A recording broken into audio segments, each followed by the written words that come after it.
The rule of three states, things that come in threes are inherently more appealing than those that don't. With the next generation GMC Sierra, Canyon, and Sierra Heavy Duty, we couldn't agree more. Whether you choose to have the world's first 6-function multi-pro tailgate, available only on the next generation GMC Sierra SLT, AT4, and Denali models, to confidently take on heavy loads with the available 6.6-liter V8 Duramax turbo diesel in the GMC Sierra Heavy Duty, or to get behind the wheel of the only midsize premium pickup on the road, the GMC Canyon, you'll realize all three help you do one thing: go professional grade. Step up to GMC and get 20% below MSRP on next generation 2019 GMC Sierra Double Cab and SLE Crew Cab models with a traditional tailgate. We are professional grade. GMC. Offer includes price reduction below MSRP and purchase allowance. Not available with special financing, lease, and some other offers. Take retail delivery by 9/3/19. See participating dealer for details. Hi, this is Tony Ruggiero, the Dew Sweeper. You're about to listen to an episode of The Tour Coach, which is going to give you an inside look at coaching golf at the very highest level, from on the PGA Tour with my guys all the way to here at Mobile, Alabama in the Dew Sweeper Dome, as we help folks of all skill levels, all walks of life, learn to achieve their golfing goals. Thanks for sitting in and listening to this edition of The Tour Coach. Back at it. Had a few weeks there where we ended the season, things got hectic and crazy, but now it's off season for Korn Ferry, PGA Tour kicking back up. New season, new excitement, lots of great stuff coming forth. But this week was really cool. Sit down here, talk with Luke Guthrie, just one of my favorite people to teach. I know I say it all the time, but like the guys I get to teach and hang out with, they're, just have a no dickhead rule. Like, I don't want to work with anybody that's a jerk. And, I don't. And Luke is one of the really good guys, great family guy. And him and his wife, Caitlin, expecting their first baby, two nicer people to be around. Went and had dinner during the Korn Ferry finals with him and Caitlin. I mean, they're just such great people to be around. How they are together is fun to watch. And being able to watch his progression and his improvement from year to year of the last couple of years, and to be so close to getting back to the PGA Tour, and then listening here to his excitement about this offseason and what the year coming has in store for him, I think you're going to enjoy it. You've heard him on the podcast before, but you'll enjoy getting to know Luke Guthrie more and more through the course of this year. He's extremely talented and an extremely great guy. He's going to get back to that PGA Tour, no doubt about it. So here is the Tour Coach with Luke Guthrie. The Tour Coach here, we've got the best sponsors in the entire world, and one of them, the folks at Vineyard Vines, take the best care of me that anybody in the world could. Always going above and beyond to make sure I've got the best apparel out there, as well as the best product and the best looking gear for me and all of my junior golfers and all the Dew Sweepers out there. And so now we want to share the love with those of you that like the Tour Coach podcast. So each and every week, we're going to start a contest, and we're going to draw a winner for a couple of $100 gift cards where you can go online and get you some great looking Vineyard Vines golf. All you have to do is listen to the Tour Coach podcast, and then go on Twitter and tweet me at Dew Sweeper Golf and at Vineyard Vines, hashtag Tour Coach, and put one of whatever is your favorite part of the Tour Coach podcast. You can do the same thing on Instagram. Go on Instagram, take a picture of the Tour Coach podcast, put what your favorite part of it is, and then just tag me at the Dew Sweeper and at Vineyard Vines, hashtag Tour Coach, and we'll do a drawing each week, and you can be the lucky winner of some Vineyard Vines gear.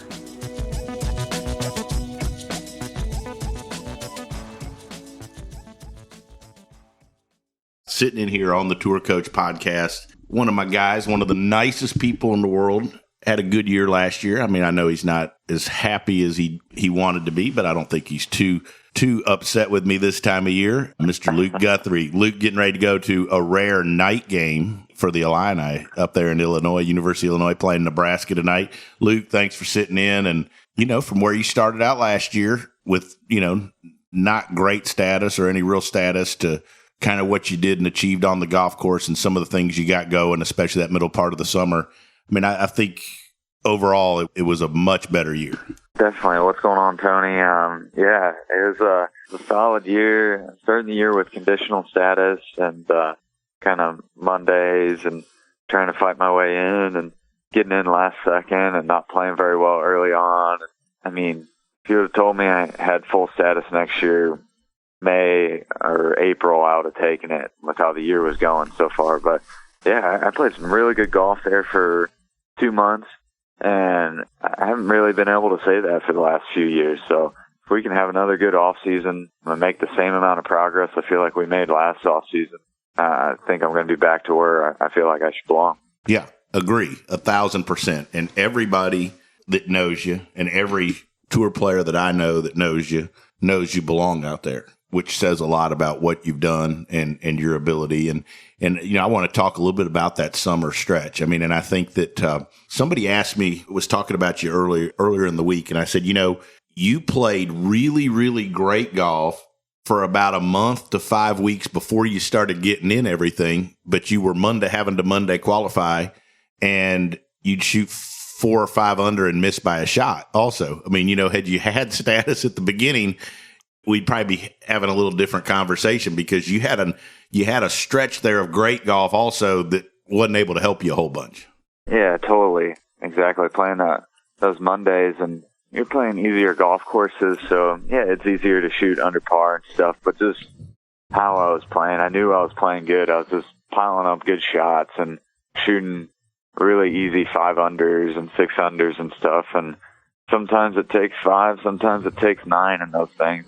They're kind of a difficult animal. You're coming down the stretch and you're not sure exactly what you need to do and stuff like that. But I played a ton of good golf, and yeah, it was just kind of starting to piece some stuff together. I finally, I mean, if you really look back, I drove it well finally for that 2 months. Or I guess if you go back into the Mondays, I was playing pretty good golf for 4 or 5 months there, right, like you're saying. And I was finally driving it well. I was having confidence in my misses. Like, I just knew I couldn't miss it that bad. And like, just sitting on the tee and just letting it rip. And it was nice. Like, yeah, I'm not going to hit a perfect one every time. It's golf, we're human. But I knew I wasn't going to hit a weird one. And the confidence that gave me was pretty cool, actually. Like, just to see myself, it doesn't have to be perfect for me to go play an awesome golf. It's just, I know I'm going to be kind of attacking each hole, and like, you miss a putt or something, it's like, whatever. I know I'm going to pile up a bunch of good shots over the course of this day, and that's probably going to add up pretty good.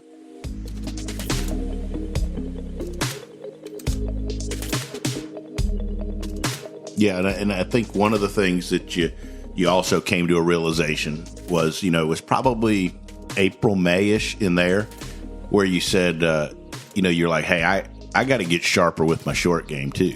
We'd done so much work, obviously, on your full swing, and we've, had this big undertaking of getting it back to hitting shots and looking and feeling like it was when you played your best golf. But then, you had some rounds that maybe you hit it better, hit it good enough, but didn't get much out of because your chipping and your putting wasn't good. And so then you kind of rededicated and refocused yourself to that. And I think that was a huge step towards, playing good tournament golf through that stretch, because then you found you didn't have to hit it perfect, and you were able to take advantage of the days that you played, that you did hit it well, because you're able to score even better. Exactly. Throughout the year, my par 5 scoring just kept getting better and better, even when I was struggling a little bit towards the end, just from playing a lot of golf and just got sloppy. But my par 5 scoring was still really good, and I think that shows that my short game got a lot better throughout the year, and I just was able to clean up stuff around the greens and stuff like that on a par 5, and just, you don't have to hit 2 perfect shots and get it on the green and 2-putt or make an eagle or something. It's like, just get it up around the green, and my short game will take care of the rest. And then that's a big goal this off season, though. It's gotten better, but everyone has high standards for themselves and stuff, but that's the style of game. At my best, I'm going to have a really good defense out there and just not make a bunch of bogeys and just pile up a bunch of good shots. I'm a great putter, and that's how I'm going to shoot my 4 or 5 under on the PGA Tour next year. Is making 4 or 5 birdies and taking care of par fives and getting up and down and keeping those rounds going when you need to. And par five scoring, I always say is, I don't know the actual statistic, I probably should, but like there's a real high correlation, I think, between par five scoring and money earned on the PGA Tour. And, golf courses are harder, but if you can play the other stuff around par and take care of par five scoring, I mean, you're going to make a lot of money and be very competitive playing professional golf.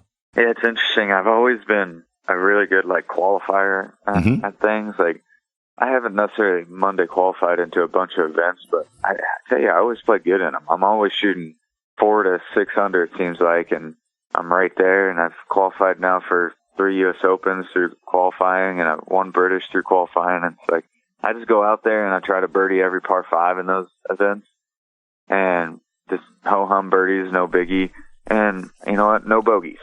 And I'll fall into a 20-footer here or there, and there's my 600. And I'm probably going to the U.S. Open if I do that kind of thing. And it's amazing what a par 5 can do for you. And if you just, because you're going to get 2 to 4 of them every day. And if you take care of them, there's 4 under, and you feel like you haven't done much. And if you just make a bunch of pars after that. One of the things that, I was actually going to talk about a little bit now, but like when we get together next week, we're going to spend a little time together, and was like, I think that qualifying approach and the way because I think the way you think about Monday qualifying, you're right. Like, I don't remember a Monday qualifier or a qualifier where you called me or texted me after where you said you shot a bad score, that if it was a tournament, it would be a bad score, like they're always good scores.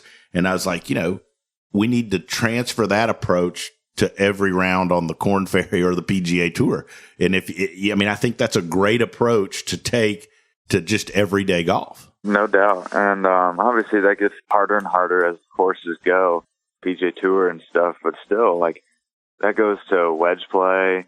And as you get to a harder course, like a Torrey Pines or something, you're not going to be able to get it up around the greens. Like on number 9 there, it's 615 yards at sea level. Like, I'm not getting around that green, but that's when being a great wedge player and getting that thing underneath the hole 8 feet and cash that putt and stuff, and just those little scoring skills. I would say that's my biggest strength in my game. Is just scoring, just putting the ball in the hole and stuff, and just getting the most out of your rounds. And I think that's where that lies. Sometimes I get I fall in love with the golf swing a little too much, and there's definitely a big part of that. Like, I struggle when I start losing confidence in my misses kind of thing, and I start guiding it, and that's when I start having a hard time a little bit. But when I'm at my best, it doesn't mean if I look back at all my wins, I bet it's not the weeks I hit it my best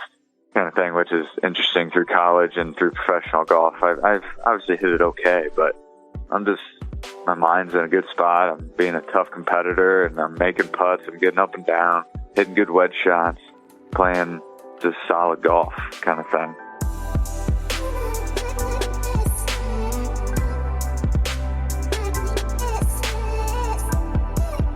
Let's go back and talk a little bit about, what you hope to gain out of this offseason and kind of the plan for this offseason and for our work. And then the last thing too is, which a lot of people don't realize, is you're fine on equipment. We're going to do some ball testing too. I actually talked to the Titleist guy a little bit about that. Didn't tell you that when I was in Jackson. So we've got a big offseason ahead. No doubt. The goal definitely is just to definitely made big strides last offseason in owning my golf swing. And it held up for a long time. Ton of success this year. Finished top 5, I think, 3 times, and probably only played 15, 16 events. And I had my chances. Got in the U.S. Open at Pebble Beach. That was a big goal of mine at some point in my life, to play U.S. Open there. So it was pretty awesome too. What'd you say? It was pretty awesome. I know you didn't play the way you wanted. I think fatigue had as much to do with that as anything. You were on that run where, you'd played so much golf in a row. And I also think that fatigue played a and I know everybody had it, but fatigue was a big part of how you finished also. I mean, it's hard to play that good 18 weeks in a row. I mean, No doubt. And that was just the place I was in with the conditional. You had to play kind of thing. And in theory, I probably shouldn't have tried to qualify for the U.S. Open, but how many times does it go to Pebble in someone's career window kind of thing? Maybe 3 times. So I don't regret it, but it probably cost me a little bit. I lost 15 pounds out there on the tour this year. It's hard to find enough time to do the maintenance on your game, compete, rest, and work out, and all those things. It's tough when you're on like 9-10 weeks in a row out there. But so definitely got a little fatigue. But yeah, hopefully this off season just kind of keep working towards owning my golf swing more and more, or how I feel like I own it, and just have that. Man, I get really confident in what I'm doing when I feel like I know how to. When things just get a little off, you see that you miss a shot to the right, and you're just like, oh, I didn't do that very well. Like, I'll make sure to do it well in the next one, kind of thing. And that's a powerful place for me to be in as a golfer. So hopefully doing that. And you mentioned the golf ball. Yeah, this year, more than ever, I've always been really good at controlling my flight and controlling the distance on my golf ball, especially with iron play. And I kind of struggled this year. I had some more flyers than ever, and like when they flew, they didn't mess around. They flew. Like, I would have some 30-yard jumps and stuff, and it's just like, what is this? I don't do this. And from lies that didn't look like crazy jumpers, and I think I'm playing a ball that is kind of low flight, low spin, because I used to have a worse golf swing, honestly, and a little more handsy and created more spin, and I'm starting to get a better golf swing and hitting it with my bigger muscles now, and I don't think I need a more spin and launch to have a little more control over the ball. So definitely going to mess around. There's kind of 3 kinds I got my eye on. They make so many of them now. Yeah. So it's kind of confusing. No, for sure. I mean, and there's basically a ball now out there for every different type of, it's like going to a buffet. There's anything for every type of golfer. And so it can be, sometimes I think it can get confusing, but I do agree. I think that your golf swing's gotten better. And I think our goals as we look into this year, as we look into the off season, is to continue to improve your understanding of it and improve a little bit more. Club face control would be the way I would say it. Get you a little bit better control of the club face and more aware of what it's doing. And, something that we've talked about fatigue, and you touched on it when you talked about the year, is, if you get off to a good start and you have the whole year ahead of you, I think that you can plan better and also stay more committed to your fitness stuff when you're out there. Because I thought that at the beginning of the year, I know, like when in January, we went down to Jupiter, and, I remember being in the gym, watching you in the gym, like you could see that your flexibility and your stability decreased as you played all those weeks in the row, because it gets harder to stay committed to it and harder in the gym. And I think if we start out with a better, because now you have a full year, you're going to play, I think it's easier to make sure that stays in check through the whole year. No doubt, though. One thing, like looking at, we talked about it a bunch through the season as I kind of was struggling towards the end. My backswing just got so long and like disconnected as the year went. And I was trying to kind of, we talk about kind of loading into that right hip, which kind of helps me not run off with my arms. Man, I feel like I would do it. And it was like there's no end to the backswing. And early in the year there was, and it was like this nice, like you said, like stability and like kind of stopping point. Like I could control the face and stuff. I think that was definitely a little bit with just being sloppy a little bit with mechanics, but then also just getting weaker throughout the year and maybe less flexible in areas, and the arms started running off and I got out of sync and stuff like that. But yeah, definitely have kind of been taking it pretty easy here for like the last 3 weeks. Just been home. We got a little one on the way, so I've been kind of starting all that. Baby Guthrie coming at us. Baby Gus coming in November.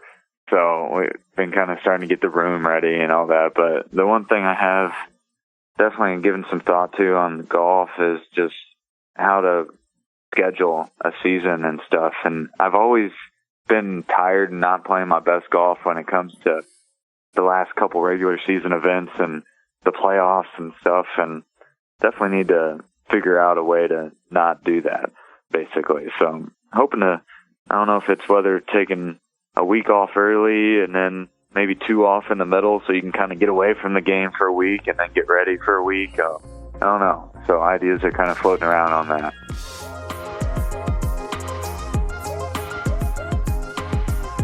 I think everybody's different, but I think that knowing you're in for the whole year gives you way more options and flexibility.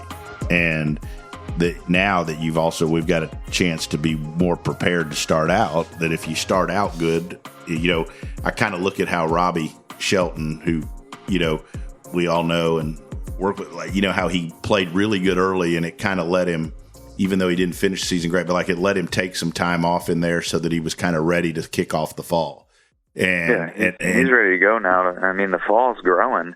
Yeah. Now with the new changes, I mean, it's a third of the season now. You need to be ready to play. Right. Absolutely. It didn't used to be as many. And so now, the guys and the guys coming off the Corn Fair it's a big part of getting you set for your card for the year. So I think, but I think that you've got more options now, knowing what's ahead for the year. And I know we're going to have an awesome off season. Looking forward to getting it started.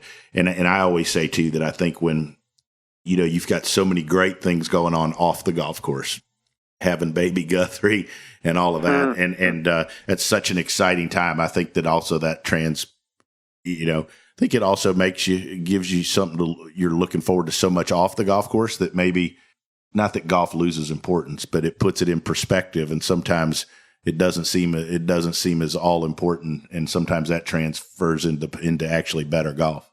It actually is amazing how many people have played really good golf when they've started having kids and stuff like that. Exactly. I think it puts it in perspective in a good way. It's going to make you have more quality practice. It's not going to be quantity as much. And when you go out to go practice, you better have a plan, and you don't have as much time. So I feel like it helps you practice almost. Well, absolutely. And I think it's going to refocus you, restructure you, put things in perspective. I know you're going to have a huge year this year. And I got to say this before we're done, though. Caitlin is a trooper. I've never seen anybody pregnant walk every golf course, every round, every hole. I mean, it was unbelievable. I mean, she is a rock star. I know you know that, but I watched it going through the summer, and I kept going like, at some point she's got to not walk. I mean, really? I know, and made me look bad going to watch. I know, when she's like walking by us and just powering by us, we're like, what the heck? No, I mean, she's been amazing. She's been a trooper through this whole process, like you said. And I mean, I've been kind of on her throughout the year to be like, hey, when you need to take it easy when you feel a little different or something like that. And she's like, I feel good. And just out in the heat and walking, and yeah, so awesome. We're coming on the home stretch here. Well, next time you sit in here with me on the tour coach, you're gonna have had a baby. So be a dad. It'd be a dad, and you're gonna be a great one. No doubts about that. And Luke, go get ready to watch your Illini beat Nebraska. Have a great rest of your off week. I know we're gonna kind of start the semblances of you gripping a club and getting back at it next weekend. And again, appreciate everything. And, I look forward to hanging out some. Heck yeah. Thank you so much for listening to this episode of The Tour Coach with Tony Ruggiero. If you enjoyed this, make sure to hit subscribe, Apple Podcasts, Spotify, wherever you are listening to this podcast. You can stay up to date because we have weekly episodes coming your way with fascinating people in the world of golf instruction at the highest level. Make sure to subscribe and stay tuned. If you want to learn more about Tony, head over to dosweepersgolf.com to get all the details on what he's up to. Maybe you want to see him, grab a lesson, or go to one of his camps, pick up his book, Lessons from the Legends. You can do that there. If you want to see Tony in action with some videos and other content, head over to golfsciencelab.com/Tony to get more info there. This episode was powered by the Golf Science Lab and was edited, mixed, and produced by Just Hit Publish Productions. There's one thing, if you know about me, if you've listened to the Dew Sweepers, you've come to listen to me talk, is you know I'm big on loyalty. We give 100% here at the Dew Sweepers. We put a lot of emotional investment into everything we do with every one of our players.